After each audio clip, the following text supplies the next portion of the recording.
boa noite a todos. Então, vamos dar início a mais um encontro nosso. Hoje vamos tratar de um tema aí que vai estar presente na próxima prova de vocês, que é ato administrativo, tá? Vai ser uma questão como foi agora na prova do DEASE, o último concurso aí, né? Foi a prova do DEASE, esteve previsto, né? E era uma questão fácil, né? Aquela questão que nós já conversamos. Se a questão disser o seguinte: somente o Poder Executivo edita atos administrativos. Eu não caio mais nessa charadinha, né? O Legislativo edita atos na função atípica, o Judiciário na atípica, e o particular edita atos administrativos também, né? Então, qual o particular? O concessionário e o permissionário, tá bom? Inclusive, nós vamos ver detalhes. Eles podem sofrer, inclusive, um mandato de segurança, por exemplo, um concessionário, quando emite um ato, tá? Então, aquilo que a gente vem falando, hoje a gente vai aprofundar. E o que está aqui no quadro, pessoal, é o que realmente cai em prova. Tá? Então, para que não haja uma confusão na hora dos entendimentos, aqui está esquematizado. A gente vai bater os pontos principais, aquilo que mais cai em prova. Tá? Para vocês terem uma ideia, a atos administrativa é uma matéria maçante, uma matéria grande dentro de uma doutrina de direito administrativo, mas assim, ó, o filé mignon, aquilo que realmente importa, está aqui no quadro. É o que vai fazer a diferença para a gente acertar as questões. Tá bom? Vamos lá, então. Olha só, para nós nos localizarmos, é importante sempre a gente saber onde é que a gente está andando na matéria, para a gente não ficar perdido, tá? Bom, a gente já viu toda a parte 1, vimos a parte 2, e agora nós vamos tratar a parte 3, ó, atos administrativos. Mas muita coisa sobre atos eu já falei, tá? Autotutela, importante, importantíssimo. Vai aparecer hoje de novo aqui. A gente viu na aula de poderes, apareceu a autotutela, vai aparecer hoje de novo aqui. Tá? Olha só. Então, hoje o objetivo é tratarmos só de atos, né? Na aula passada deu uma assustada, né? 2 temas numa aula só é bastante conteúdo. Mas vocês viram que as questões, elas são recorrentes nos mesmos temas. Isso ajuda o concurseiro. Então, eu tenho um universo assim, mas o número de questões, ele se limita a esses assuntos aqui. Então, aí que está, né, a diferença de eu saber o que estudar. Tá? Eu foco naquilo que cai. E outro detalhe, nós estamos focando a nossa banca. Isso muda de banca para banca. Tá? Então, se você fosse estudar a CESP, o UNB, teria que mudar o enfoque. Teria que dar um enfoque mais jurisprudencial. Nós aqui estamos dando mais um enfoque na doutrina clássica. Tá? Então, vamos lá. Vamos começar, então, com o chamado ato administrativo. Tá? Uma matéria importantíssima para a aprovação de vocês. Vamos lá. Olha só. Qual o conceito de ato administrativo?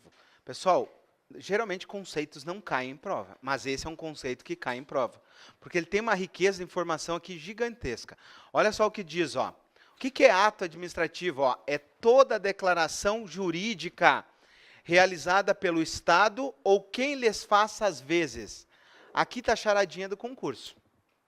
Se caísse isso na prova, ato administrativo é toda declaração de vontade do Estado ou de quem lhes faça às vezes. Vocês não ficariam na dúvida? Como assim, quem lhes faça às vezes? Tá?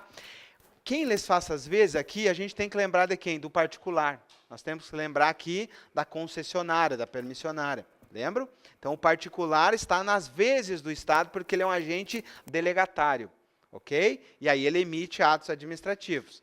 Aquela charadinha. O particular faz parte da administração? Não faz parte, mas ele edita atos administrativos, emana atos administrativos. Tá? Então, toda declaração de vontade do Estado ou de quem lhes faça às vezes. Quem que eu tenho que lembrar aqui? Ó? De quem lhes faça às vezes? Concessionárias e permissionárias. E autorizatárias também, tá? Mas principalmente essas duas aqui, ó. Concessão e permissão. Está nas vezes do Estado? Sim. Está declarando uma vontade? Sim. Ok? Por exemplo, a concessionária aqui municipal regulando os horários de funcionamento dos ônibus, as linhas, etc. e tal. São atos administrativos, tá? Olha só. Continuando o conceito ainda do Celso Antônio, ele diz assim, ó. No exercício das prerrogativas públicas. Prerrogativas públicas me lembra o quê? Poderes. Me lembra qual o princípio? Supremacia do interesse público, né? Olha só. destinadas a cumprir corretamente a lei e sujeitas ao controle de legalidade e legitimidade do judiciário. Me lembra alguma coisa isso? O que eu tenho que lembrar para a minha prova? Que o judiciário sempre revê atos administrativos. Então, cabe ao judiciário rever? Sim. Tá? Então, anote aqui no esquema de vocês. Ó. Judiciário, poder judiciário, vai poder rever o quê? Ilegalidade. De qualquer ato, não importa a espécie, seja discricionário ou seja vinculado. Em relação à legalidade, cabe ao Poder Judiciário fazer análise. Aqui podem ver, ó, no conceito de Celso Antônio, ele fala em legalidade ou legitimidade. Tá? Existe uma diferença aqui. Tá? Legalidade é contrário à lei e legitimidade é contrário ao ordenamento, inclui os princípios também. Mas se nós fôssemos olhar de maneira geral, legalidade. Tá? Olha só. Outro conceito aqui, ó, agora do Eli Lopes Meireles, também importante para nós entender o que é ato. Tá, então eu já sei que ato é toda manifestação de vontade. O silêncio é uma manifestação de vontade? Não, eu fiquei quieto, eu não manifestei vontade, tá? Então tem que ser uma manifestação de vontade. Policial militar levantou o braço, fez o gesto para o cidadão. Manifestação de vontade? Sim. Acendeu o farol lá na sinaleira, acendeu o sinal vermelho, eu tenho que parar? Sim, é um ato administrativo. Ok? Se eu passar aquele sinal vermelho, o que vai acontecer? Vou sofrer uma sanção. Né? Vou sofrer uma multa de trânsito. Tá? Então, nós vamos entender que é toda manifestação de vontade. Pode ser escrita, pode ser verbal, pode ser sonora, pode ser visual. Certo? Né? O policial militar, chamando ali, é um ato administrativo. Está de acordo lá com o Código de Trânsito. Tá bom? Olha só, próximo conceito. É toda manifestação unilateral de vontade. Essa é uma característica do ato. Tá? Nem todo ato tem manifestação unilateral, mas a regra é que ele seja unilateral. O que é uma coisa unilateral? Sai só de um lado para o outro. Eu não preciso ouvir a outra parte. É uma manifestação unilateral. Faça tal coisa. Ok? Eu não estou perguntando a opinião da outra parte. Entenderam? Olha só. Manifestação unilateral de vontade da administração no exercício da função administrativa. O que já me vem à mente? Quando ela presta serviço, quando tem o poder de polícia, quando tem intervenção no domínio econômico, que é uma exceção à regra aí, mas é a prestação de uma função administrativa. Agindo concretamente, tem por fim imediato. Para que serve o ato, então? Ó?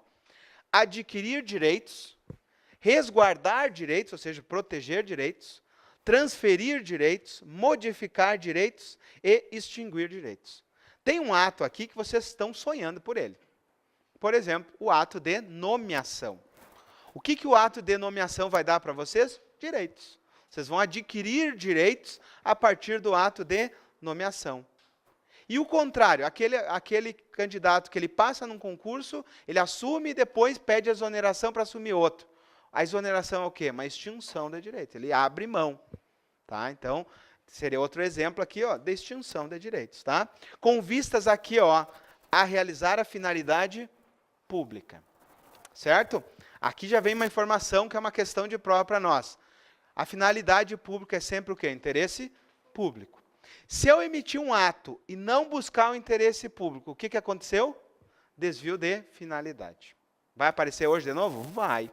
Ó, um dos elementos do ato é a finalidade. E se ele tem um vício, eu fiz o chamado desvio de finalidade, que é uma espécie de abuso de poder. Então, nós vamos usar isso aqui, e é uma questão já de prova que vocês já viram, tá? Ó, aqui, ó, mais uma vez, ó, sujeito ao controle jurisdicional. Tá? Se eu disser para vocês assim, ó, somente os atos vinculados estão sujeitos ao controle judicial. Sim ou não? Não. Todos os atos estão sujeitos ao controle jurisdicional em relação à legalidade. Certo? Fechou? O silêncio, né, já vimos que não há uma manifestação de vontade. Tá? O silêncio não é considerado manifestação de vontade porque falta a declaração de vontade. Ok. Olha só, o que eu preciso entender também? Olha só, o ato administrativo, ele se propõe a produzir efeitos jurídicos perante terceiros, criando, modificando, extinguindo direitos e deveres. Então, quando vocês tiverem a nomeação de vocês, ó, criou um direito. No caso, uma exoneração no servidor, extinguiu um direito. Tá bom? Vamos lá, então. Olha só. Eu vou esquematizar do lado de lá, tá? Que aqui a gente já esquematizou, só para fazer uma pequena classificaçãozinha do ato administrativo, tá? Ela não é tão relevante, mas só para vocês entenderem, tá? Isso também varia de doutrinador para doutrinador, tá? Mas assim, pegando a doutrina majoritária, vai ser esse entendimento aqui, ó. O gênero é atos da administração. Atos da administração.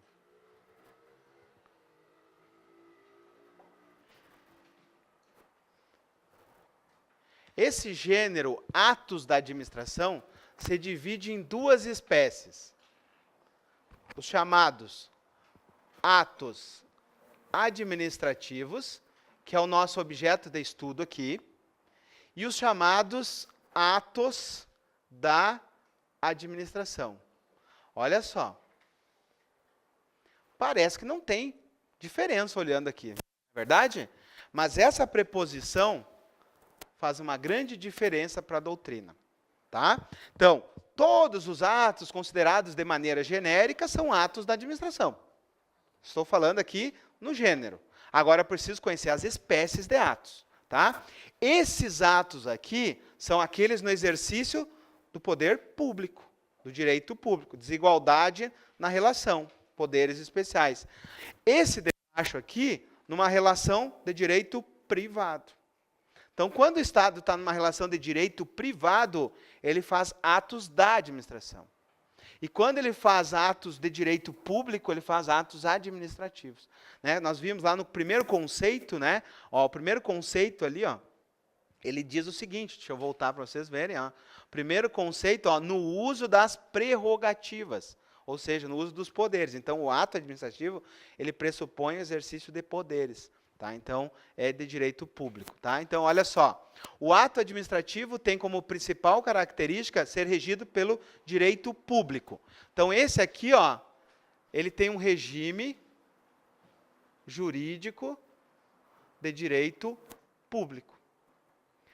Se ele é de direito público, ele pressupõe a presença de quê? De prerrogativas. Eu já sei que são os poderes e que tem um princípio aqui, que é o princípio da supremacia.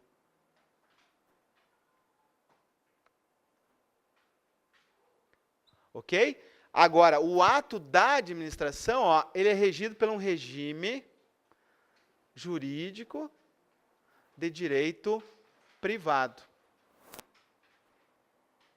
Nesse caso aqui, eu não vou encontrar as prerrogativas públicas, ok? Não tenho presença das prerrogativas. Mas vou ter sujeições na administração pública? Continua tendo sujeições, tá? Então, nesse caso aqui, ó, prerrogativas não estão presentes, ok? É uma relação privada. Então, vejam bem, ó, nesse primeiro aqui, ó, pressupõe o direito público, ou seja, dotado de prerrogativas e privilégios. Ó, esses atos materializam a vontade do exercício da função administrativa. Tá? Então, esse ato aqui, ó, ele pressupõe o exercício da função administrativa. Quem tem atividade típica da função administrativa? Qual o poder? Poder executivo.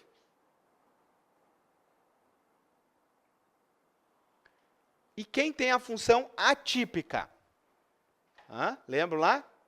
Atípica, o judiciário e o legislativo. Por isso que na questão de prova, que foi a questão que caiu no DEASE, eu respondia só com isso aqui. A resposta do DEASE era essa, é o que está aqui. Tá? Porque ele dizia somente um dos poderes. Na verdade, nós sabemos que os outros podem na função atípica também. Tá bom? Olha só. Então, aos demais poderes, legislativo e o judiciário, também é dito atos administrativos na função atípica, tá? E olha só, e um particular, edita também? Olha aqui, ó, uma concessionária que presta um serviço pode editar atos. E esses atos, inclusive, sujeitos a um remédio constitucional, mandado de segurança, Ok? Então, além desses aqui, quem mais eu tenho que pode editar um ato aqui, ó? Mais o particular delegatário. Né? Aí nós temos aqueles 3 que já tem que estar memorizado: concessão, permissão e autorização. Ok? Então, aqui nós temos a edição de atos administrativos. E embaixo nós vamos entender agora. Olha só. Cuidado, o fato de um ato ter sido editado pela administração pública não significa que ele é um ato administrativo. Porque existe essa espécie aqui. Tá? Essa espécie aqui não é relevante para as provas. Tá? Não cai muito questões de prova em relação a esse aqui. O que cai em relação a esse aqui. Tá? Porque isso aqui está no exercício dos poderes. Tá? Agora, ó, o ato da administração é o gênero que você divide em 2. E o que vem a ser esse aqui, então? Ó? É um ato, né? É aquele ato jurídico realizado pelo Estado sob um regime de direito privado, o qual não tem prerrogativas. Tá? E aí eu tenho que saber exemplos. Tá? Por exemplo, aqui, ó, um exemplo de um ato da administração, um contrato de aluguel.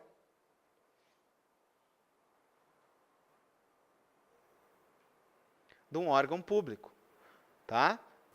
Por exemplo, aqui no primeiro andar tem o Ministério Público Federal. Para fazer aquele contrato, eles fizeram uma dispensa de licitação, baseado na lei de licitações. Depois eles assinam um contrato de aluguel com a imobiliária locadora desse imóvel. Tá? Então, esse contrato é regido pelo regime da administração. Então, aqui é um regime privado. Ó. Há uma igualdade na relação. Nesse aqui, há uma desigualdade na relação, onde o Estado está aqui em cima. Certo? Então, essa é a grande diferença. Vai ser objeto de estudo nosso esse aqui? Não. Não vai ser esse aqui, vai ser o de cima. Tá bom? Por exemplo, aqui, ó, quando vocês vão num banco público, vão lá na Caixa Econômica, vão no Banco do Brasil e abrem uma conta bancária, é um ato da administração, não é um ato administrativo. Porque a regra que eu tenho para abrir um ato no Banco do Brasil é o mesmo para abrir no Itaú, no Santander, no Bradesco, ok? Então, outro exemplo aqui, né, abertura de conta em banco público. Ok? Certo? E aí, para nos ajudar, ó, o Celso Antônio ainda divide esse ato da administração em 3 espécies. Certo? Eu só vou explicar, não vou nem colocar no esquema aqui, porque não vale a pena. Tá? Olha só, dentro desse ato da administração aqui, o Celso Antônio ele dividiu em 3. O primeiro é os chamados atos privados. Atos privados é esses que eu expliquei aqui. Ó. Atos regidos pelo direito privado. Por exemplo, contrato de aluguel, uma abertura de uma conta, é essa primeira espécie ali, ó, atos privados. A segunda espécie aqui, ó, vindo aqui para baixo, são os atos políticos. Quando você estuda direito administrativo, o exercício da soberania política, vocês estudam, por exemplo, o impeachment, a sanção, o veto, rejeição do veto. O que são essas coisas? São atos políticos. Certo? Então, são atos políticos. Atos políticos estão dentro dessa espécie aqui. Então, não é um ato administrativo. A sanção, o veto estão aqui. Tá? E o último ali, ó, são os chamados atos materiais. Por exemplo, ó, traduz-se na atividade exercida pelo Estado sem uma declaração de vontade. Por exemplo, a construção de uma via. Olha só, a construção em si de uma ponte, a gente chama que é um ato material, ou fato administrativo. A construção em si não tem manifestação de vontade. Onde é que ocorreu a manifestação de vontade? Aqui atrás. Aqui atrás eu tive uma licitação, depois eu tive aqui a assinatura de um contrato, e aí começou a execução da obra. E essa obra aqui, ó, a execução em si é o chamado fato material, fato administrativo. Só que detalhe, se cai um pedaço dessa ponte aqui, ó, em cima de um carro que está passando aqui embaixo, isso aqui gerou um dano? gerou um dano. Então, esse fato administrativo importa para questões de responsabilidade. Tá? A obra em si, a execução da obra, pode gerar uma série de danos. Mas isso aqui, em nenhum momento, a administração está manifestando vontade. Estão entendendo? Então, essa questão do ato material ou fato administrativo só importa para questões de responsabilidade. Tá? Então, ela é importante para questões de responsabilidade. Nós vimos, por exemplo, na aula de responsabilidade, quando for o fato da obra, a responsabilidade é objetiva. Então, o exemplo que eu dei é o seguinte, né, a administração toma todos os cuidados, vai fazer um túnel, coloca dinamites e mesmo tomando todos os devidos cuidados, racha a parede de um prédio próximo. Isso aí foi o fato da obra que gerou um dano a responsabilizar. Tá? E a responsabilidade é objetiva. Tá bom? Então, esse aqui serve para isso, para responsabilidade. Tá? Então, a gente estuda com maior importância lá em responsabilidade do que aqui em ato. Então, agora, nós vamos pular de lá e nós vamos falar sobre atos administrativos. Tá? E aí nós vamos entrar aí valendo nas regras. Tá? Primeira coisa que eu tenho que entender é como é que acontece a formação do ato. Tá? Olha só. Tem uma das formações aqui, uma das etapas da formação que é importantíssimo para a FEPES, que é o seguinte, olha só. Eu tenho 3 fases de formação do ato. A primeira fase é o seguinte, o ato é perfeito quando ele passou por todo o seu ciclo de formação. Tá? Então, imagine que o ato tem que passar por tal autoridade, tal jeito, passou pelo ciclo de formação, até a sua publicidade, ele é perfeito. Tá? Um ato que passou por todo o ciclo é perfeito. Não é relevante muito para as provas. Agora, o do meio é. Quando o ato tem todos os requisitos legais, eu digo que ele é válido. Agora, quando nós estudamos a autotutela, vocês lembram que muitas vezes a banca não colocava o ato é ilegal. Como é que ela colocava? O ato é inválido. O que significa que o ato é inválido? Que ele não tem todos os requisitos legais. E aqui entra a autotutela. Qual é o instituto? Anulação. Se o ato é inválido, se eu colocar o IN aqui, ó, qual é o instituto? Anulação. Então, essa palavrinha é importantíssima para a autotutela. Tá? Que vai, em vez de aparecer, o ato é ilegal, vai aparecer o ato é inválido. E aí eu tenho que saber que ato inválido é porque ele não preenche os requisitos, e aí eu tenho aqui a possibilidade da anulação. E aí, se o ato é inválido, cabe ao judiciário analisar? Judiciário? Sim. Sim, né? Porque é ilegal, ó, não preenche os requisitos legais, cabe ao judiciário sim.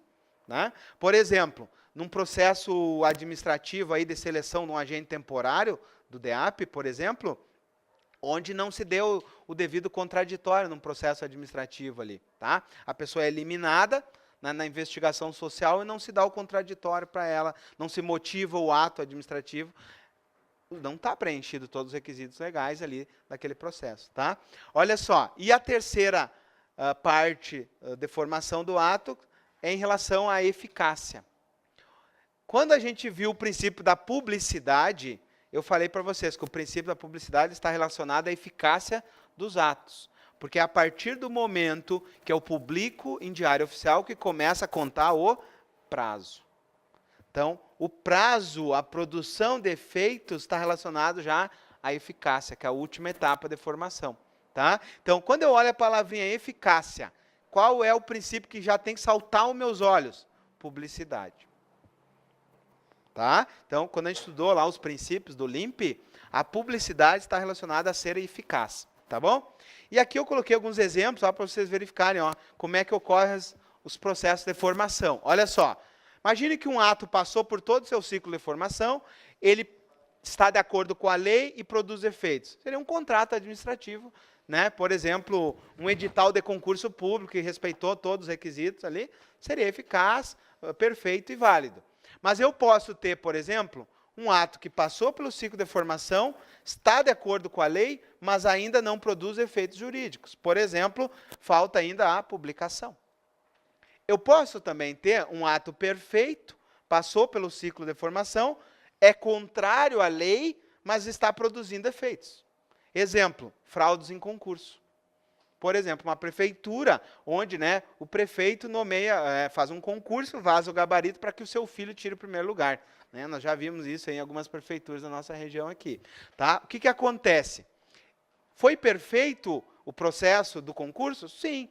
Foi publicado o edital do concurso, fizeram as provas, divulgaram os gabaritos, tudo certinho. Só que alguém tinha sido beneficiado. O que aconteceu, então? O ato é perfeito, passou pelo ciclo de formação, mas há uma invalidade aqui, porque o gabarito vazou. E ele produziu efeitos jurídicos? Claro que produziu, o filho do prefeito já foi nomeado. E aí cabe ao Ministério Público, né, entrar com uma ação de anulação desse ato aqui, porque ele é contrário à lei. Ok? Então vai fechando aquilo que a gente está estudando. Por isso que cai muito isso em prova. E a terceira etapa, por exemplo, ó, eu posso ter um processo, um administrativo ou um ato perfeito, ou seja, passou pelo seu ciclo, ele é inválido, ou seja, é contrário à lei e ainda é ineficaz. Isso aqui acontece muito, sabe em quê? Quando em prefeituras o prefeito quer fraudar a licitação. Ele, em vez de ele fazer o processo licitatório que ele deveria fazer, ele faz uma dispensa ilegal. Então ele fez um ato ilegal. E para não dar publicidade, ele faz um contrato de gaveta. Ele não publica o contrato. Então ele tem dois problemas. O ato, além de ser ilegal, ele não deu eficácia. Por quê? Porque ele não publicou, justamente porque ele fez uma ilegalidade, fez um contrato de gaveta lá. Né? A gente sabe que isso aí é totalmente contrário, né, ao princípio da publicidade, da eficiência, da moralidade, etc. e tal, tá? Certo, povo? Resumidamente. Professor, para que serve isso aqui? Para autotutela. Para autotutela. Se caiu a questão de autotutela, vocês não podem errar. Se o ato é inválido, o que eu faço? Anulo. Tanto a administração ou o poder judiciário. Efeito ex tunc, né? 5 anos salvo má fé. Certo? Dentro das invalidades aqui, ó, dentro das invalidades, a doutrina traz algumas espécies de invalidade. Tá? Eu vou tratar aqui de forma rápida, tá? Só para vocês saberem, mas não é ainda questão de prova aqui forte. Tá? Olha só, a primeira espécie de invalidade que eu tenho do ato é o chamado ato inexistente. O ato inexistente, pessoal, é o ato que tem um vício muito grave. Tá? Para ter um ato, nós vamos estudar daqui um pouco, eu preciso preencher os elementos do ato. São os requisitos, são 5 requisitos. Se tiver um vício aqui muito grave, eu nem tenho o ato presente. É o ato inexistente. Tá? Exemplo aqui, ó, seria, por exemplo, quando alguém que nem é servidor público pratica um ato. Aconteceu no Rio Grande do Sul, isso há uns 2 anos atrás, pessoas iam a óbito no Rio Grande do Sul, vítimas de crimes, tá? Por exemplo, assassinatos, e uma pessoa ia na casa das vítimas, né, dos parentes das vítimas, com colete da Polícia Civil do Rio Grande do Sul, e se apresentava para a família, dizendo que ele era um agente da Polícia Civil do Rio Grande do Sul, e cobrava um valor X para que ele investigaria aquele crime. A pergunta que eu digo, houve ali, né, houve um engano para aquela família. Mas imagine o seguinte, imagine que essa família pague lá R$5.000 para aquele falso agente investigar. Tem como essa família cobrar do Estado do Rio Grande do Sul esse valor? Não. Por quê? Foi um agente do Estado que fez aquela cobrança indevida? Não. Foi alguém que se passou por agente público. A gente chama isso do crime de usurpação de função pública. É um dos crimes contra a administração. É alguém, né, se passando por agente público para ganhar propina. Acontece também, às vezes, a pessoa se passa por fiscal da fazenda, vai na empresa, né, e cobra uma propina. É outro exemplo, tá? Houve um ato administrativo? Nunca desistiu. Por quê? Porque o ato é inexistente. Não foi um agente competente, faltou o elemento competência aqui, ó. Ok? Então, o ato inexiste. Outra situação, aqui vai ser importante para nós, ó. Essas 2 classificaçãozinhas são importantíssimas para nós, tá? Por quê? Quando o ato é nulo, ele é um ato insanável. E quando o ato é anulável, é um ato sanável. Olha as palavrinhas do direito pegando aqui, tá? Mas vai ser importante, para a chamada convalidação. que é o aproveitamento do ato. Eu esquematizei aqui embaixo. Ó. O que é convalidar o ato? Olha só, convalidar o ato nada mais é que eu aproveitar um ato ilegal. Olha só, então o que nós aprendemos até agora, né? A gente aprendeu o seguinte, eu editei um ato aqui, esse ato passou no tempo, descobri que ele é ilegal. O que eu fazia? Atos ilegais, ex tunc, anula o ato até a origem, como se nunca tivesse existido. Também nós aprendemos o seguinte, editou um ato, e aí eu estou analisando conveniência e oportunidade, mérito. Qual é o efeito? Ex nunc, para frente. Quase tirei aqui o microfone fora. Tá? Ex nunc, para frente. Então, ó, produz efeitos para frente. Respeita direito adquirido. Só que agora, povo, surgiu um terceiro. Seguinte, editei o ato, passou o tempo, me deparei com uma ilegalidade. Só que essa ilegalidade, ela é sanável. O que significa sanável? Que é um vício que eu posso aproveitar. Né? Houve um errinho, mas não é um erro grave. O que vai acontecer? Eu vou convalidar. Só que, olha só, isso aqui cai na prova da FEPESE. Não perco aí. Ó. O que acontece no efeito? Ó, qual é o efeito da convalidação? Ó, se eu vou aproveitar o ato, pensa comigo aqui. Ó, eu aproveito o ato daqui para lá, ou o ato ilegal eu tenho que corrigir ele desde a origem? Olha só, então eu tenho que convalidar ex tunc também, eu volto, corrijo o ato e ele começa a valer de novo daqui de trás. Tá? Então, a convalidação tem o mesmo efeito da anulação. Olha só, não tem como errar, sabe por quê? Porque ó, a convalidação tem o L, a anulação tem o L e o ilegal tem o L. Método mnemônico, né? Não vão errar isso daí. Tá? Então, se a convalidação é para trás, qual é o efeito? Ex tunc. Se é ex tunc, como é que eu posso substituir o ex tunc? Retroage. Às vezes a prova não diz que o ato é ex tunc. Ela diz que o ato retroagiu. Eu não posso errar isso, né? Imagina, eu sei ex tunc, mas não sei que retroage. Ó, ex tunc é retroagir, é voltar no tempo. Ok? Então, quiser anotar aí para não errar, né?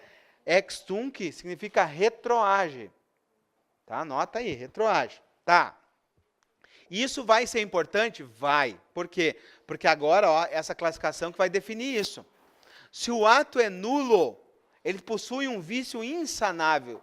Então, olha só, editou o ato, chegou aqui, o ato é nulo. Posso convalidar? Não, só posso anular. Ok? Agora, passou no tempo, cheguei aqui, o ato é anulável. Posso convalidar? Posso. Então, qual é a diferença? No ato nulo, o vício não pode ser aproveitado. No ato anulável, ele pode ser aproveitado, pode ser convalidado. Então, anote aí, né? O sinônimo de convalidação é aproveitamento. É aproveitar o ato, tá? Então, essa palavrinha tem que estar na mente de vocês, tá? O professor dá um exemplo quando o ato é anulável. Da seguinte maneira, olha só. Quando, por exemplo, nós temos aqui ó, dois exemplos, onde o vício pode ser sanável. É no elemento competência ou no elemento forma, tá? Olha só, eu só posso sanar competência e forma. São 5 elementos aqui, ó. São 5 elementos, tá? Mas só 2 pode ser sanável. Se for vício nos outros, perdeu. Aí tem que anular, tá? Então, quais são os 2 que eu consigo aproveitar? A competência e a forma. Primeiro exemplo, competência não exclusiva. O que significa isso? Por exemplo, o ato deveria ser feito pelo analista, mas foi feito pelo técnico. Isso anula o ato? Não.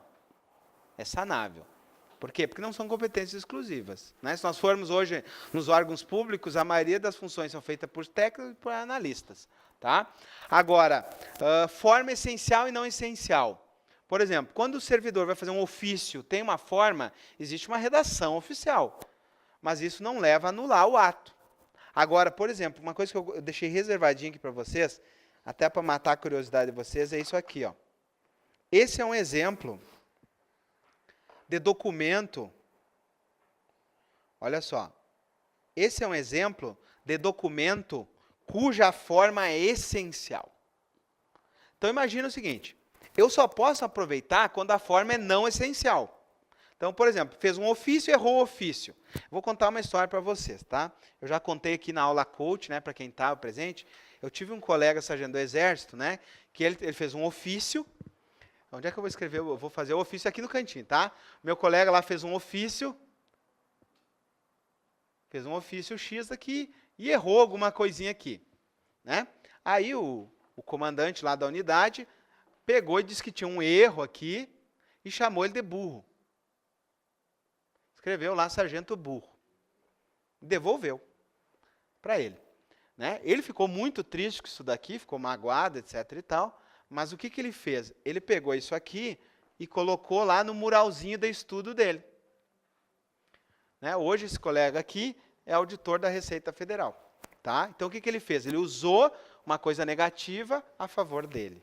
Mas colocando no contexto aqui da nossa aula, esse ofício aqui, ser feito, fora o erro de português aqui, tá? Mas se ele tivesse colocado um pouquinho mais para cá a palavra ofício, anularia o documento ou aproveitaria o documento? Aproveitaria, a forma não é essencial aqui. Tá? Agora, aquele documento que está ali no quadro não, desculpa, na TV, né? Ele é importantíssimo. E vocês vão passar por ele, se Deus quiser. O que é isso aqui? Ó? É o documento oficial do Estado de avaliação periódica, tá? Em estágio probatório. Então, durante o estágio probatório, durante 3 anos, vai ser respondido esse formulário da vida de vocês aqui. É feito por uma comissão de 3 membros, né, servidores da mesma carreira que vocês, que vão avaliá-los durante 3 anos. Agora, imagine o seguinte. Se, em vez de colocar esse documento, que é oficial, eles pegassem uma folha do Word e colocassem um texto corrido falando as mesmas coisas que estão aqui. Vai ter validade a avaliação de vocês? Não, porque é essencial o documento, está previsto em lei. Ok? E o que significa isso na prática, professor? Se eu não usar esse documento, o vício é sanável ou insanável? O vício é insanável. Então, aqui ó, o esquema, por isso que é importante. Ó, quando a forma não é essencial, por exemplo, aquele ofício, eu aproveito. Agora, quando a forma é essencial, eu não aproveito. Então, ó, fez o ato aqui, né, chegou aqui, verificou, pá, mas tinha que ter usado o formulário e nós não usamos. Ato nulo, volta lá, faz tudo de novo. Entenderam? Então, olha só, aqui tem um exemplo, ó. Eu gosto de mostrar isso aqui, né, porque tem umas questões interessantes aqui, ó. Primeira coisa que vocês vão ser avaliados, ó, é o grupo idoneidade moral, né? Como é que está a moral de vocês aqui, ó? Ética profissional. Avalie o comportamento do servidor quanto às informações confidenciais do seu trabalho, que lhe foram repassadas ou que teve acesso. O servidor geralmente guarda sigilo sobre as informações, é o meio fofoqueiro, né? Guarda mais ou menos. O servidor mantém sempre o sigilo, esse é o cara que dá para contar com ele. Agora o outro, ó, o servidor já vazou informações confidenciais, tá? Não merece, portanto, a confiança para essas questões confidenciais. Ó, pela forma como o servidor age, não é conveniente repassar informações. Então, uma só ele é meio fofoqueiro, as outras ele é fofoqueiro mesmo, tá? E uma ele não é nada, ele nunca vazou informação, tá? Então, o que o servidorzinho faz lá? Marca um X aqui em vocês, ó, pá! Vai marcar um X na avaliação. A comissão conversa ali, vamos marcar qual para ele? Essa aqui, pá, marca ali, tá? E aí vai para a próxima, ó. Avalie o grau em que o servidor observa e cumpre a hierarquia. Tem que cumprir a hierarquia? Ah, nós não estamos falando aqui de polícia militar, né? Mas o servidor civil cumpre a hierarquia? Claro que cumpre. Nós vimos, né, primeiro na aula de poderes, nós temos na desconcentração, hierarquia, subordinação. E aqui diz assim, ó, o servidor raramente observa e cumpre a autoridade funcional. O servidor sempre observa a hierarquia.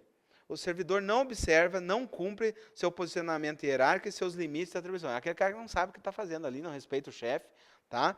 E o servidor observa a hierarquia funcional, porém, algumas vezes, ocasiões, atropela a delegação de competência e a ele é atribuído. Ó, né, o cara meio acelerado ali, tá? Como é que acontece isso?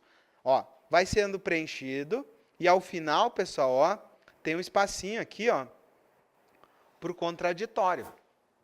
Então, aqui, ó, considerações do avaliado. Aqui vocês exercem o contraditório e a ampla defesa. Não concorda com isso, preenche aqui. Ok? Isso aqui, depois, cada uma dessas perguntas vai para um segundo formulário que converte isso em pontuação.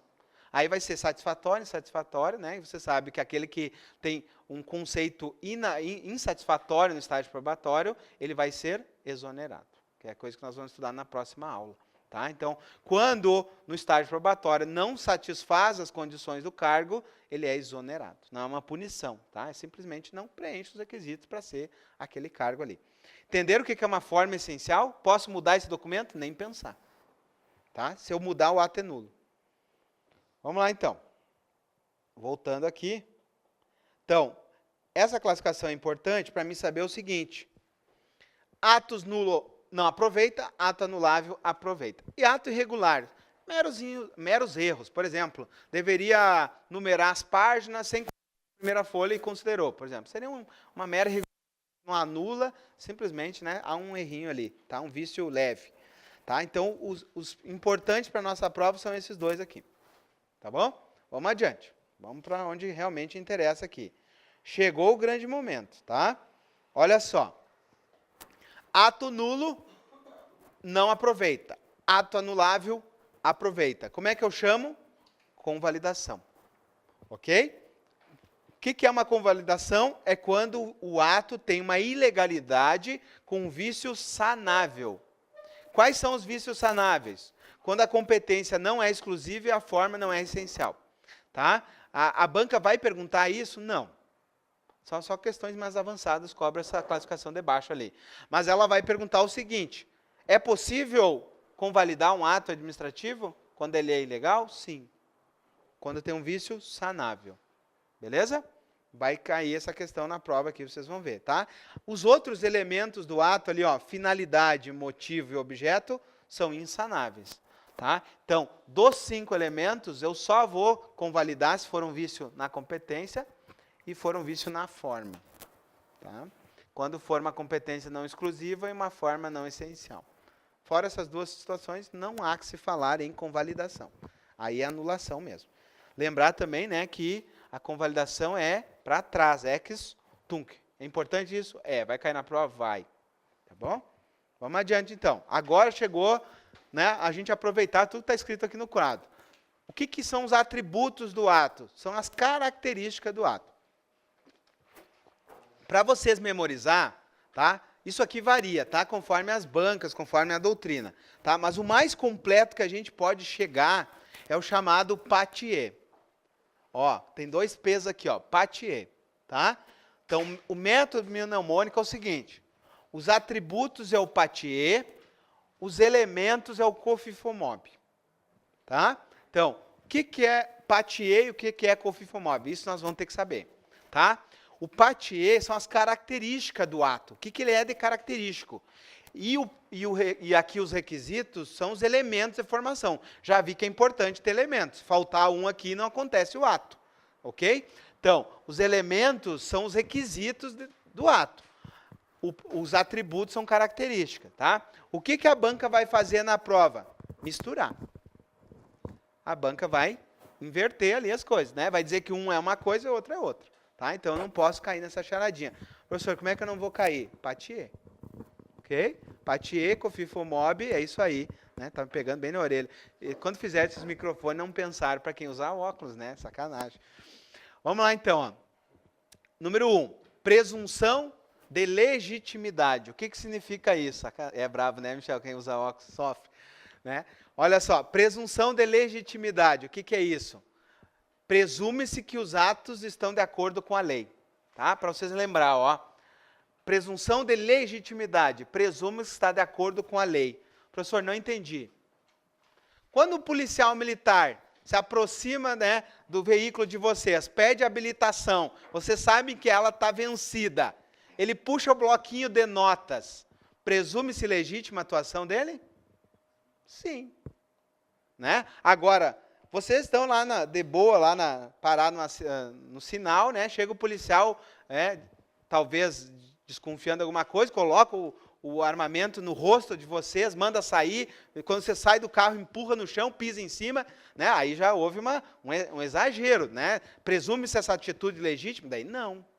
A não ser que você tivesse uma atitude meio suspeita, tá? Mas a princípio não. Então, olha só, a ideia é o seguinte, que presume-se que os atos da administração são de acordo com a lei. Mas essa situação, ela é absoluta ou é relativa?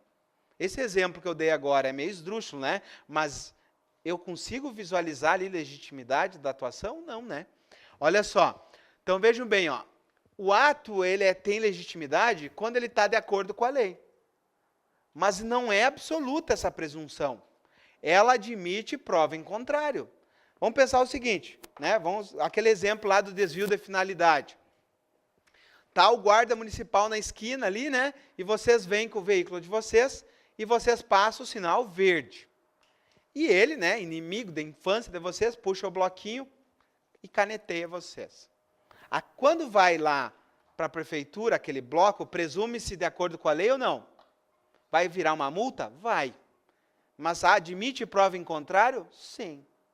Admite prova em contrário. Por isso que a presunção de legitimidade, ó, ela é relativa. Porque eu admito prova em contrário. Nós não estamos numa ditadura. Se eu tivesse uma ditadura, não teria nem o contraditório, né, nesse sentido. Tá? Então, ó, presume-se de acordo com a lei. E outra questão importante, todo ato tem presunção? Todo ato tem presunção, até que se prove o contrário. Tá? Então, a presunção está presente em todos os atos. Ó, todos os atos. Aqui ainda não é importante, mas nas debates vai ser importante essa questão de estar ou não estar em todos os atos. Tá? Olha só, a segunda classificação é presunção de veracidade. Tá? Alguns doutrinadores não consideram, eles falam assim, ó, que o ato é presunção de legitimidade barra veracidade. Alguns doutrinadores colocam como um subprincípio do primeiro, e alguns classificam em separado. Tá? Mas a ideia é eu entender que existe uma diferencinha entre um e outro. Presunção de legitimidade está de acordo com a lei ou não está. Presunção de veracidade significa o seguinte, ó, presume-se que aquilo que está escrito é verdadeiro. Então não é só estar de acordo com a lei, mas aquilo que foi escrito é verdadeiro ou não é verdadeiro. Goza de fé pública. Então quando aquele agente multou vocês, presume-se que ele agiu de acordo com a lei e que aquilo que ele está alegando tem fé, tem verdade. Tá? Mas nem sempre tem. Então é relativo também que eu posso provar em contrário, né? Tá bom? Então, o que significa isso? Ó, presunção de veracidade, presume-se que os atos são verdadeiros, até que eu prove o contrário, que não era. Tá bom? Então, isso é importante para o ato? Claro que é. Imagina se toda vez que viesse um ato eu ficasse discutindo isso. Não, eles se presumem verdadeiros, tá? Até que se prove o contrário. Se for uma situação que tiver prova para isso. Se não tiver, né, vai ter que pagar a multa. Certo? Agora, o terceiro aqui, nós falamos na aula de poderes. Lembra que um dos poderes gozava do atributo da autoexecutoriedade. Qual era o poder?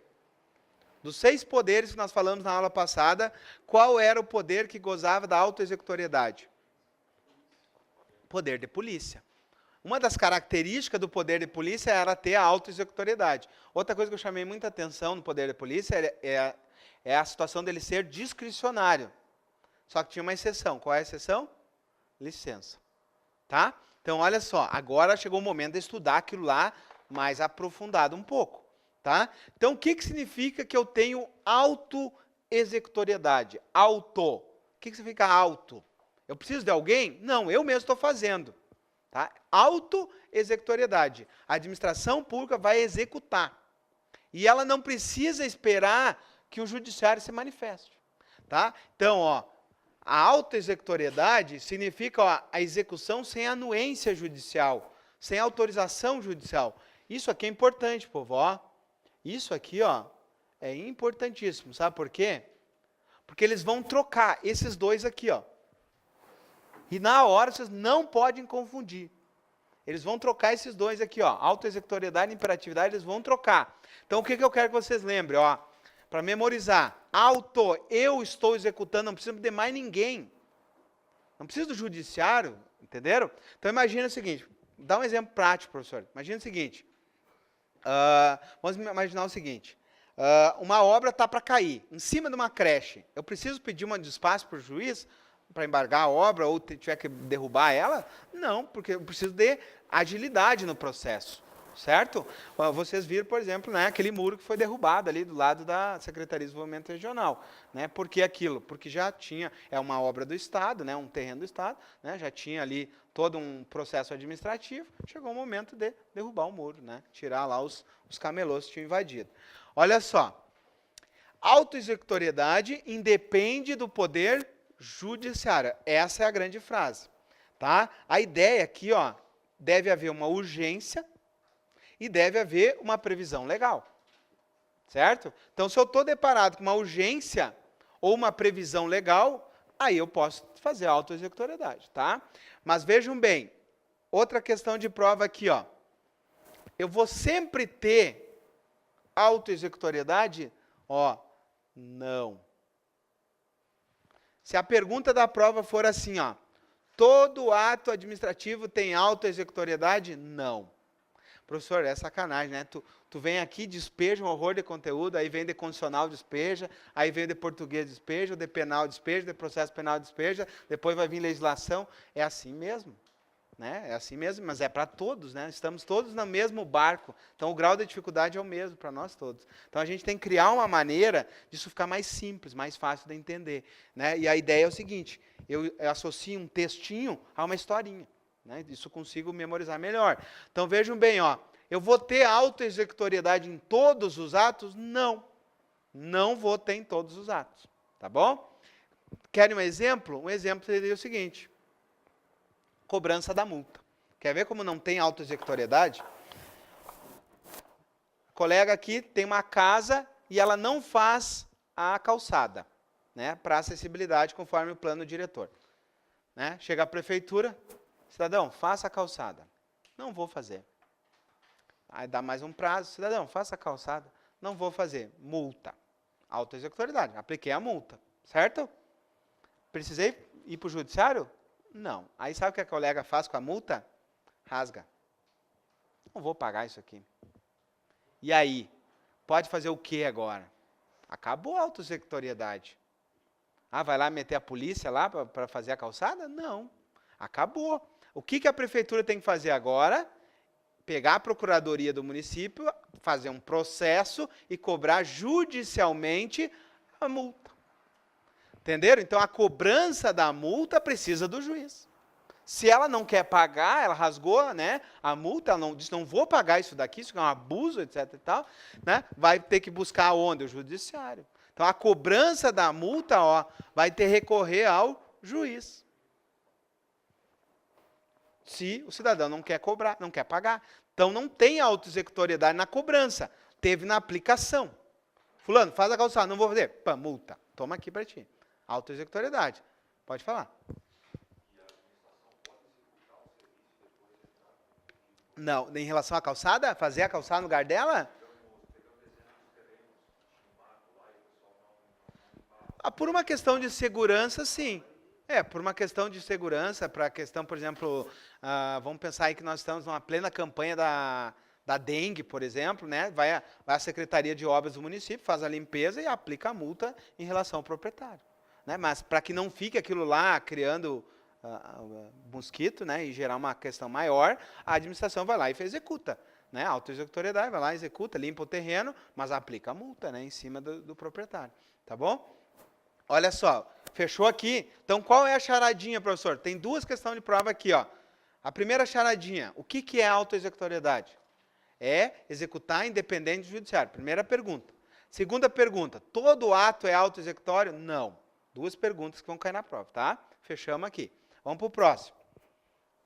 Próximo é o seguinte, tá? Eu vou pular a tipicidade, vou deixar por último, tá? Por quê? Porque o mais importante são esses dois aqui. Quiserem colocar no esquema de vocês, ó, esses dois aqui, ó, vou colocar duas setinhas aqui, ó, porque esses dois são os mais cobrados. Então, se eu tenho dificuldade de memorizar, pelo menos eu memorizo esses dois, tá bom? Esses dois aqui são os mais cobrados na prova, tá? E eles vão inverter esses dois aqui. O que é, então, a imperatividade? Imperatividade é o chamado poder extroverso do Estado. É o poder de império do Estado. Professor, como é que eu vou memorizar? Império não lembra rei? O rei pergunta para alguém o que ele vai fazer? Ou o rei impõe? Imperatividade quer dizer impor. Mas impor o quê? Impor vontade. Então, olha só, na imperatividade, o que acontece? Ó? O Estado vai impor a sua vontade, ó, unilateralmente. Ou seja, eu não preciso ouvir a outra parte, eu não preciso ter a concordância da outra parte. Como é que vai cair na prova, professor? Vai cair assim, ó, que a imperatividade é quando a administração pública não precisa pedir autorização do juiz. Ou vai cair assim, ó, a autoexecutoriedade é quando a administração impõe unilateralmente a vontade. Eles vão inverter. E na hora dá uma confusãozinha. Então tem que saber que império lembra rei e rei impõe. Fechou? Então eu já consigo memorizar. Outra pergunta. Essa também ajuda, porque os dois do meio não tem. Olha só, eu vou ter imperatividade em todos os atos? Não. É a mesma regra da autoexecutoriedade. Eu vou ter império em todo ato? Não. Lembra a historinha do padre que ia lá pedir autorização para a prefeitura para usar a rua? Em algum momento a administração impôs alguma coisa para o padre ou foi o padre que foi atrás da prefeitura pedir autorização? O padre vai lá na prefeitura, prefeito, me autoriza a fechar a rua para fazer a festa da quermesse? Pode fechar. É discricionário, conveniência, oportunidade. Beleza? Ok. Então, esse é um ato negocial. Ato negocial não tem império. Ok? Ato negocial não tem império. Quem partiu do negócio? Foi lá o padre, autorização? Posso? Pode. Voltou e fechou a rua. Ok. Outro exemplo, atos enunciativos. Esse aqui, se Deus quiser, vai acontecer com vocês. Né? Quando vocês forem tomar posse, vocês vão ter que levar um monte de documento. E um deles são uma das espécies de documentos são as chamadas certidões negativas. Vocês vão ter que levar lá certidão negativa civil, certidão negativa penal, né? Vocês vão ter que levar a certidão negativa eleitoral, certidão negativa das fazendas, né? O que é isso? Em algum momento houve império? Vocês entrando no site lá do Estado e tirando a certidão? Tem império aí? Ou foi vocês que foram atrás da certidão? Entenderam? Então, nos atos enunciativos, a administração diz o seguinte, ó, tu não me deve nada, certidão negativa. Agora, se ela diz assim, ó, certidão positiva, o que significa? Tu deve alguma coisa. Entenderam? Então, no ato enunciativo, não há império. Ela só está dizendo o seguinte, ó, fulano, tu não deve nada para mim aqui. Ok? Não há nenhum processo penal contra ti. Pode assumir teu cargo lá tranquilamente. Ok? Por quê? Porque o ato é enunciativo. Tá? Então, mas a pergunta da prova vai ser o seguinte, todo ato administrativo tem imperatividade? Não. Certo? Não vão cair nessa, ok? E aí tem outros dois atributos que não são fortes para a prova. Tá? Eu vou falar aqui, mas não são fortes para a prova. O primeiro deles é a tipicidade, que é a Maria Silvia de Pietro que ela traz. O que é típico? O que é tipicidade? Vocês estudaram em penal, o que é o fato típico? É aquele fato que está previsto em lei, certo? Então, aqui no direito administrativo também. Para cada ato, né, para cada finalidade, existe um ato. Qual é o ato que eu utilizo quando eu preciso transferir o servidor de um local para o outro? Como é que se chama o nome da palavrinha? Remoção. Né, nós vamos estudar isso. Como é o nome do ato que eu faço quando eu preciso transferir o cargo de um órgão para outro? Como é que é o nome do ato? Remoção. Opa, desculpa, redistribuição. Tá? Tá aqui, ó. Estou só de sacanagem com vocês, tá? Ó, a remoção transfere o servidor. A redistribuição transfere o cargo. Ok? Ou seja, para cada finalidade que eu preciso, eu tenho um ato diferente. Agora, por exemplo, em regras gerais, eu posso punir um servidor usando a remoção para fins de punição?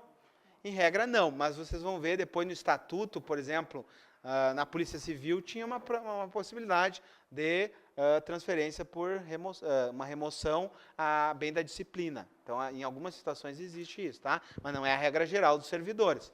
Tá? Então, os servidores civis, de modo geral, não têm essa regra. Uma remoção a bem da disciplina. Então, eu não posso remover para fins de punição. Tá? E outra, essa remoção não é para fins de punição, é porque ele está indisciplinado naquele órgão. Tá? Vamos lá, então. Tipicidade significa o seguinte, para cada ato, cada finalidade, existe um ato. Então, vai existir um ato para nomear vocês, vai ter o ato de posse de vocês e vai ter o ato de exercício de vocês. Cada ato tem uma finalidade diferente. Ok? Próximo, atributo. É a exigibilidade ou coercibilidade. Olha só. Vou repetir a historinha aqui, ó. Fulana, faz a calçada. Não vou fazer. Tá? O que eu posso fazer? Imponho uma multa. Ok? Depois, ela não vai fazer igual. O que eu posso fazer? Eu posso cobrar a multa dela. Então, eu posso fazer uma coercibilidade. O que eu posso fazer? Usar a força policial. Né? Vamos pensar o seguinte, precisa demolir uma obra irregular e fica toda a família na frente da obra lá e não quer sair. O que a administração pode fazer? Chamar o uso da força policial, tirar aquela família de lá e, né, derrubar a obra irregular. Tá? O que se chama isso? Coercibilidade ou exigibilidade. O que significa? Ó, é a capacidade de exigir que a obrigação seja cumprida. Tá? Então, uma maneira da administração fazer com que cumpra é aplicar a lei, aplicar a multa. Né? Então, aplica uma multa para que cobre, usa a força policial. Então, esses aí não são muito fortes para a prova. Tá? Vamos lá. Agora, nós vamos estudar os chamados elementos do ato. Tá? Os elementos do ato são 5 elementos, tá? Ou também conhecidos como requisitos de validade do ato. Tá? Então, vamos lá. Primeiro elemento ou requisito é a competência, tá? Então, método mnemônico, COFIFOMOB. Competência, finalidade, forma, motivo e objeto. Beleza. A maioria decora assim, mas eu gosto de acrescentar ali. Olha só. Os 3 primeiros elementos são sempre vinculados. Ou seja, eu não tenho margem da escolha. Esses 2 aqui nós vimos na aula passada. O que diferencia o ato discricionário é o motivo e o objeto. Se o motivo e o objeto não me dão margem da escolha, fechou os 5 elementos vinculados, eu tenho o ato vinculado. Agora, eu tenho os 3 primeiros vinculados, mas o motivo e o objeto é discricionário. Qual é o ato aqui? Discricionário. Entenderam? Então, nesses 2 aqui, ó, que vão diferenciar se eu tenho um ato vinculado ou se eu tenho um ato discricionário, tá? Então, se aqui, ó, eu tenho todos os elementos vinculados, eu tenho um ato vinculado. Se eu tenho esses 2 elementos discricionários, eu tenho um ato discricionário. Certo? Vamos lá adiante. Vamos para as questões de prova aí, onde o bicho pega mesmo. Primeiro elemento ou requisito, então, é a competência. Professor, o que é a competência? É o conjunto de atribuições definidas em lei. Seja competências do órgão, seja a competência do cargo de vocês. Então, conjunto de competências, né, o conjunto de atribuições, a gente chama de competência. Tá? Ó, é o conjunto de competências, de atribuições, definidas por lei, conferidas a um órgão, agente, para que, em nome do Estado, né, exprimir a vontade do Estado por meio de atos administrativos. Lembro que tudo aquilo que o agente faz é imputado ao Estado. Teoria do órgão, teoria da imputação. Fechou. Então, competência, conjunto de atribuições do agente ou do órgão. Tá? Olha só. A competência sempre é um elemento vinculado. Ou seja, a competência sempre vem da lei. Ok? Vai vir definida qual é a competência. Então, a competência é um elemento vinculado. Tem margem de escolha aqui? Não. Tá? Olha só. Característica da competência. Ela é irrenunciável. Por que o agente não pode abrir mão das suas competências? Lembra o primeiro dia de aula? Princípio da indisponibilidade do interesse público. Eu tenho os poderes, mas eu não abro mão dos poderes. Princípio da indisponibilidade. Como é que a gente chama isso? Que o poder a competência é irrenunciável. Só que tem um detalhe. O que vai cair na prova é o seguinte. Quais são as exceções? Nós vimos na aula passada esses dois institutos aqui. A delegação e a avocação. Agora eu quero ver quem está estudando. A delegação, o que é delegar? Delegar, passar para quem está abaixo. Avocar, trazer para cima. São dois institutos relacionados ao poder disciplinar. Verdade ou mentira? Mentira. São dois, institutos relacionados ao poder de polícia. Não, então qual é? Poder hierárquico, ok? Então, a competência é irrenunciável, só que eu tenho situações que eu posso delegar competência ou avocar competência. Só que eu tenho aquelas exceçõezinhas, lembra? Existem situações onde a delegação não acontece, são indelegáveis, tá? Então, nós vamos ver ali, ó. Quando que eu não posso delegar competência? Por exemplo, quando é decisão de um ato normativo. Quem edita os atos normativos? O chefe, né? Agora vou pegar vocês estão estudando.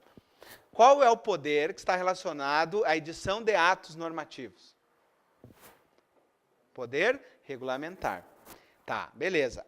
E a edição de atos administrativos? Essa de atos normativos, ela aceita a delegação? Em regra, não. É indelegável a edição de atos normativos, tá? Outra situação que eu não delego, lembra? A decisão de recurso.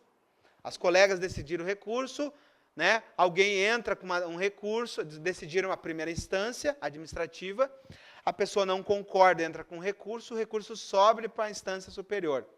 Eu posso delegar de volta? Não. Eu tenho que decidir aqui em cima, tá bom? Então, decisão de recurso indelegável e competências exclusivas também não se delega. Essa é importante aqui. Olha só. Eu falei que o vício era sanável quando a competência é não exclusiva. Tá? Então, vamos pensar o seguinte, ó. Editou o ato aqui. Quem editou o ato aqui foi o técnico. Mas era competência de analista. Então, passou no tempo, chegou aqui, peraí, estava nas atribuições do analista, mas foi o técnico. Aproveita ou não aproveita? Aproveita, convalida e volta até aqui atrás. Fechou. Por quê? Porque não é competência exclusiva. Agora é o seguinte, o lançamento do crédito tributário foi feito pelo analista da Receita Estadual. Passou no tempo, o cidadão se depara. Opa, foi um analista que fez? O ato é nulo. Aproveita? Não, porque competência é indelegável. Competências exclusivas, por exemplo, a autoridade fazendária é o auditor, então não se delega a competência, né? Salvo previsão legal. Mas aí o que acontece? Se eu não posso delegar a competência, o vício é insanável. Tá? Então vai ser importante aqui para mim saber o que é sanável e o que é insanável. Tá? Então, ó, competências exclusivas não se delegam. Tá bom? Vamos lá, continuando então. Competência é isso aí, povo, não tem mais o que falar. Finalidade, mais fácil ainda. Qual é a finalidade geral do ato? Interesse público. Todo ato tem que buscar interesse público. E qual é a finalidade específica? Cada ato tem uma finalidade. Certo? Então, finalidade está relacionada ao quê? Ao chamado desvio. Tá, vamos lembrar do vício da competência. Faltou falar aqui, né? Quando eu tenho um vício de competência, exemplo, o delegado, né, que manda dar uma surra, houve um vício de competência. Por quê? Porque ele é competente, mas extrapolou. Como é que a gente chama isso? Excesso de poder. Agora, no elemento finalidade é o seguinte, eu tenho que buscar o interesse público. Se eu buscar interesse particular, ocorreu o vício, né, na finalidade, ocorreu o chamado desvio de finalidade. Para fechar o que nós já estudamos, eu falei para você o seguinte, o que significa o princípio da finalidade? Princípio da finalidade, tem que vir na hora a resposta, interesse público. Então, se eu não buscar interesse público, teve o desvio na finalidade. Fechou? Então, vocês não esquecem. Tudo dois assuntos uma vez só. Vamos embora, então. Próximo elemento, forma. O que é a forma? A forma é como ele aparece na sociedade. É como ele, é a exteriorização do ato. Como é que ele se apresenta? Ele é escrito? Ele é verbal? Ele é sonoro? Ele é visual? Isso tudo vai mudar. Então, olha só, em regra, quando a gente fala de contratos, por exemplo, os contratos, em regra, são escritos. Mas existe, por exemplo, dentro da lei de licitações, a possibilidade de eu ter um contrato verbal. Por exemplo, contratos de pronto pagamento até R$4.000. Quando um policial federal está numa investigação, por exemplo, e ele precisa abastecer um veículo a paisano, ele vai fazer um contrato formal? Não, ele vai lá, abastece, pega a notinha, depois presta conta lá na repartição e pega o dinheiro. Ok? Ele vai ser ressarcido daquela despesa. Então, é possível, por exemplo, um contrato verbal dentro da administração pública. Então, como é que acontece os atos? A forma. Ele pode ser escrito, pode ser oral, né? Pode ser visual. Tem uma série. Pode ser luminoso, né? Pode ser uma sinaleira ali, acendeu o sinal vermelho, né? Tem que parar? Tem que parar. Tá bom? Inclusive o seguinte, né? Imagine que essa sinaleira deu algum defeitinho ali e acendeu o verde nos dois lados. E aí, né, vem os carros dos dois lados e fecham no meio. Se provar que acendeu o verde dos dois lados, a responsabilidade é de quem? Da prefeitura. Qual a responsabilidade? O objetivo. Ok? Né? Baseado em qual teoria? Risco integral ou risco administrativo? Risco administrativo, porque admite as excludentes. Tá? Vamos embora. Aguentem firme aí. Olha só, vocês tinham que estar aqui para ver a cara de vocês aí, tá? Eu não sei se eu rio ou se eu choro. Vamos lá, continuando. A forma é um elemento, tá? Agora, ó, a maldade. Eu fico com pena de vocês, tá? Olha só, eu já passei por isso, né? Então eu sei a dor, mas é com a dor que a gente aprende, né? Não tem outra coisa melhor de aprender que com a dor. Vamos lá, então. Ó, a forma é elemento. Formalidade não é elemento. O que é formalidade? É a solenidade, é como o ato foi feito. Isso é uma formalidade. Agora, o elemento é forma. Isso é maldadezinha, tá? A mesma coisa aqui, ó. Motivo é elemento. Motivação não é o elemento. Tá? Então, eu vou separar isso para vocês aqui. Olha só. O elemento é... Aguenta e abre os olhos, ó. Agora eu vou contar a história. Eu tinha um capitão na ESA, na Escola Sargento do Exército, né? E na Escola Sargento a gente fica 1 ano e meio internado. E aula manhã, tarde e noite. As aulas vão até às 10 da noite. Né? Imagine, fazendo atividades físicas, um monte de coisa, então tu vai no limite. E aí quando chegava nas instruções noturnas, era um milagre tu permanecer acordado. Era mais ou menos que nem vocês estão aqui. Um dia inteiro de jornada, aí chega aqui, né, uma chuva de informação técnica. Né? A gente entrava quase em óbito mental lá de ficar. E aí tinham, geralmente os instrutores, ou é um sargento ou é um tenente, mas os fiscais são os oficiais subalternos, são, por exemplo, um capitão, né? Então, nós tínhamos... Ó, esse aí passou o sinal vermelho. Tinha um capitão que era o coordenador lá do curso, né? E aí ele vinha fiscalizar. Daí, nas salas de aula tinha uma janelinha, né? Ele ficava espiando na janelinha lá. E aí ele entrava, né? Bem na dele, assim. E entrava, chegava bem perto, assim, daqueles que estão dormindo, assim, né? E chegava e dava um gritão e dizia assim, ó. Abre o olho, aluno, abre o olho. Chegava bem pertinho, assim, ó, e dava um gritão, né? De tanto ele fazia aquele negócio de abrir o olho, né? Ele parecia um... Olha só o que ele parecia.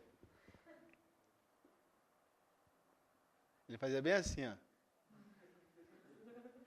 Nós apelidamos ele de... Não, vou contar, ó, vou fechar aqui. Nós apelidamos ele de Capitão Jacaré.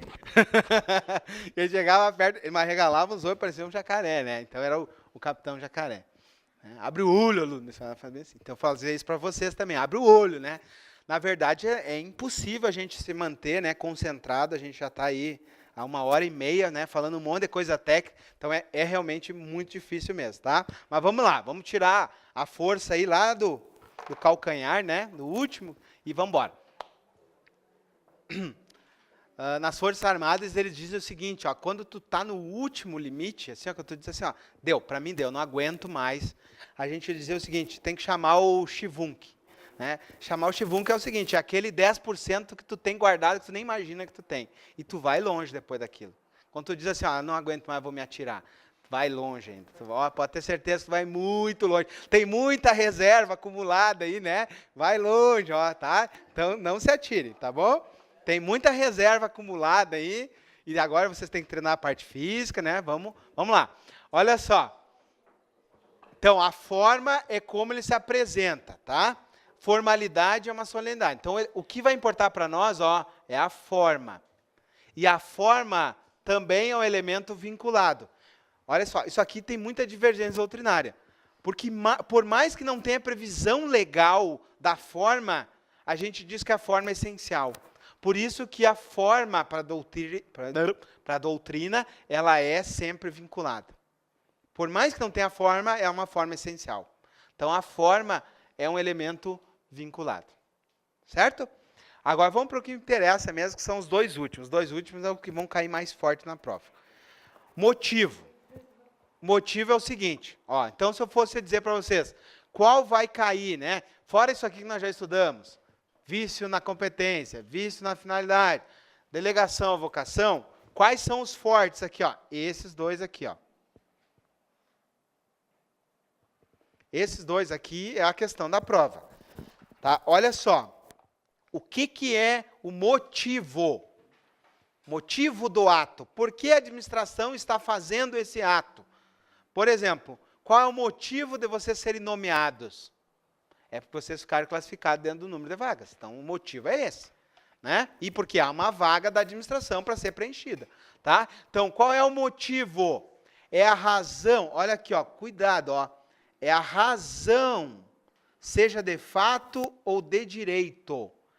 O motivo é a razão. Por que a administração está fazendo isso? Qual é o motivo? É a razão. E a razão pode ser de fato ou de direito. Tem uma diferencinha, tá? Por exemplo, uma razão de fato. Construir uma obra irregular. Há um fato? Então tem uma razão de fato para que a administração haja. Uma razão de direito. Vocês passaram no concurso. Tem uma razão de direito para o ato? Tem. Qual? Nomeação. Ok? Então, uma razão de fato ou de direito que leva à prática do ato. Certo? O que eu tenho que cuidar também? Que, olha só, o motivo e o objeto vai variar. Se o requisito, o motivo, está previsto na lei, sem margem de escolha, ato vinculado. Se o motivo deu uma margem de escolha, o ato é discricionário. Por exemplo, o padre foi lá na prefeitura. Qual é o motivo? Autorização da rua. Tem discricionariedade aí? Tem. O motivo é usar a rua. Tá? Tem uma discricionariedade, conveniência e oportunidade. E qual é o objeto? A autorização. Então, nós vamos ver isso aí agora. Olha só. Então, o motivo ele pode ser vinculado ou discricionário. O objeto pode ser vinculado ou discricionário. É isso que vai fazer eu ter um ato vinculado ou ato discricionário. Tá, beleza. Então, motivos são as razões de fato ou de direito.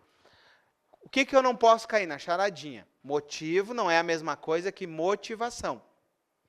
Professor, o que é motivar? Se eu digo para vocês assim, motivem por que vocês estão quase dormindo aí. Por quê? Cansaço. Né? Trabalhei o dia inteiro, né? Acordei 6 horas da manhã. O que é isso? Motivação. Né? Estão motivando. Coloque no papel isso. Por quê? Vocês estão colocando os motivos por que vocês estão cansados. E é natural isso. Tá? Então, olha só. O que é a motivação? É manifestar os motivos. É colocar por escrito por que eu estou fazendo aquilo. Então, motivação. É importante? Claro que é importante. Imagina o seguinte, numa seleção do agente temporário aí do DEAP. Tá? Aí, na hora do processo seletivo, a pessoa é eliminada na investigação social. Mas eles não dizem por quê. Como é que vai te defender? Né? O que seria motivar? É dizer o seguinte, não, nós estamos te eliminando porque nós fizemos a investigação criminal aqui, uma investigação social, e verificamos que tu já foi condenado penalmente. Né? Então, seria um motivo. Tá? Agora, se não colocar a manifestação, não tem como eu ter o contraditório, ampla defesa. Então, motivar é importante? Claro que é, uma das sujeições, lembram? Que eu preciso motivar? Agora eu quero ver se vocês estão estudando. Qual é a única exceção constitucional que eu não preciso motivar? Isso aí, a exoneração e nomeação do CC. Então, entra aqui, ó. Motivação é manifestar os motivos. Mas eu preciso manifestar os motivos quando estou exonerando um CC? Não. Quando estou nomeando? Não. Já contei para vocês, o governador vai dizer assim, ó, eu, governador do estado, no uso das atribuições que me confere a Constituição, nomeio fulano de tal a partir da data tal ao secretário tal. Bom, nomeei. Não precisa dizer porquê, etc. Tal. Isso aí é um ato não motivado, é uma exceção. Mas a regra é que os atos sejam motivados, manifestação dos motivos. E quando eu falo em motivação, o que me lembra? A chamada teoria dos motivos determinantes. Qual foi o motivo determinante para que o ato acontecesse? Tá? Agora vamos ver quem está estudando. A teoria dos motivos determinantes é motivo para revogação ou para anulação? Para anulação ou revogação? Anulação. Do ato qual? Discricionário. Né? Por exemplo, na teoria dos motivos determinantes, é um exemplo, né, que eu tenho para anular um ato que seja discricionário. Eu não estou entrando no mérito. Eu estou dizendo o seguinte, ó, o motivo determinante que tu usou está errado. Ok? Então, ó, a administração fica vinculada aos motivos dela.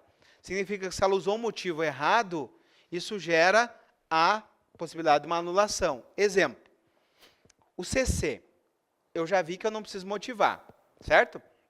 Imagina o seguinte, o governador diz assim, ó, estou exonerando a secretária de Segurança Pública do Estado porque ela fica faltando expediente. Motivei. Não motivei? Faltar expediente. Ok. Aí ela diz assim, opa, pode até me exonerar. Agora, dizer que eu falto expediente? Eu tenho todas as minhas fichas a ponto aqui. Ó. O dia que eu não estava trabalhando, eu estava, né, em viagem a serviço do Estado. Então, a teoria dos motivos determinantes apresentou um problema. Posso anular esse ato? Posso, porque é ilegal.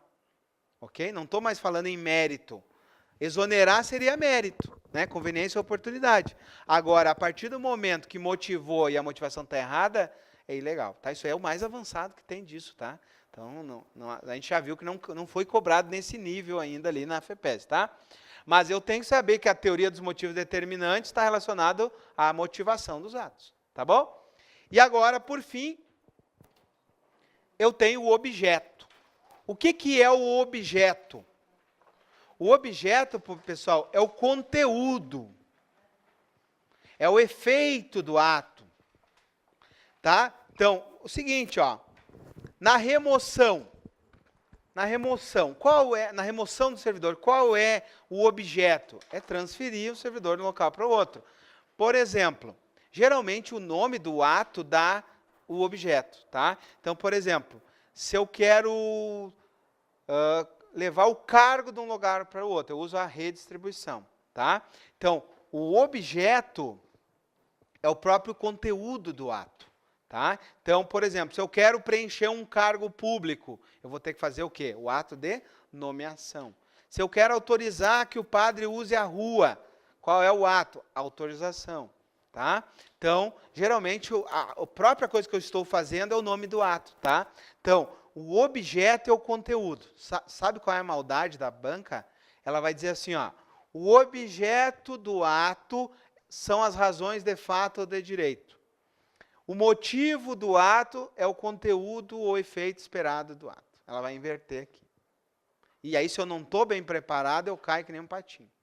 Tá bom? Então, saiba que elas vão inverter esses dois aqui e vão inverter esses dois aqui. É essa jogadinha aqui da banca, tá? E nós não podemos cair nisso. Lembrando que, se o ato é discricionário, eu tenho uma margem da escolha. Se o ato é vinculado, eu não tenho margem da escolha. Vamos lá. Um exemplo de ato onde o objeto é vinculado. Aposentadoria compulsória. Outro exemplo, licença. Né? A licença, ato vinculado. Não tem margem da escolha. Agora, um exemplo de um ato que eu tenho margem da escolha, autorização. Tem um exemplo de autorização de uma rua. tá? O ato é discricionário, porque tem uma margem de escolha aí. Certo, povo? Vamos embora, então. Vamos aguentar mais um pouquinho. Então, essa tabelinha resume isso aqui, ó. Esses 3 primeiros sempre vinculados. O motivo e o objeto é o que diferencia o ato vinculado do ato discricionário, ok? Então, a diferença está aqui, ó, nos 2 últimos elementos do ato. Vamos embora.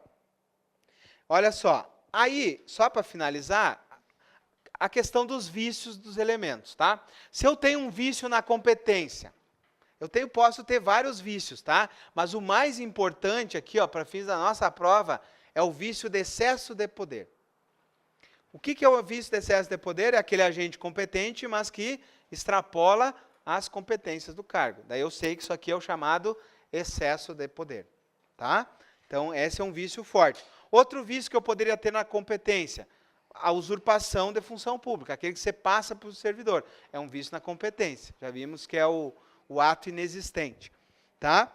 E eu posso ter, por exemplo, o chamado agente de fato, que é outra situação de vício de competência. O agente de fato é o seguinte, pessoal. Imagina aquele filho do prefeito que fraudou o concurso. Ele entrou porque ele tinha o gabarito, certo? E aí ele é esperto, né? Ele entra para ser auditor do município, para ganhar o maior salário lá do município. Aí ele entra lá e ele começa a fazer os lançamentos de crédito tributário. Aí o cidadão descobre que ele era um agente de fato que tinha fraudado o concurso. Mas ele sempre agiu de acordo com a lei depois que ele assumiu o cargo. Ele fazia os atos certinho lá. O cidadão vai conseguir anular esse ato porque ele não é um agente que entrou de maneira correta? Não. Ele é um agente de fato, porque ele era de fato um agente. Mas houve um vício na entrada dele. Quando ele entrou errado, porque ele fraudou o concurso. Mas eu não consigo anular o que ele fez. Está entendendo? Não consigo. Se ele agiu de acordo com a lei. Agora, se ele agiu de má fé, eu anulo tudo. Então, imagina o seguinte, a administração descobre que ele entrou fraudando o concurso e ficou liberando algumas empresas lá, né, ligadas à rúbrica partidária, e ele não cobrava o tributo de maneira certa. Aí você descobre isso. Consigo anular tudo esse processo? Consigo anular tudo. Tá? Então, vai depender se ele agiu de má fé ou de boa fé. Mas, em regra, o agente, de fato, que é aquele que ingressou com uma forma irregular, tudo que ele fizer está correto. Ok? Se aproveita tudo que ele fez. Por isso que a gente chama que o ato é anulável. Tá? Questões mais avançadas cobram isso, tá? Mas a FEPESE não cobra isso. O que a FEPESE cobra? O excesso de poder. Tá bom? Vamos embora. Vício na finalidade. Importante? Sim. A FEPESE cobra. Se eu tenho um vício na finalidade, eu tenho desvio de finalidade. Ok? Esse vício é importante. Vício na forma é importante? Sim. Se eu tenho um vício na forma, ó, se ela não é essencial, eu aproveito. Se ela é essencial, eu não aproveito.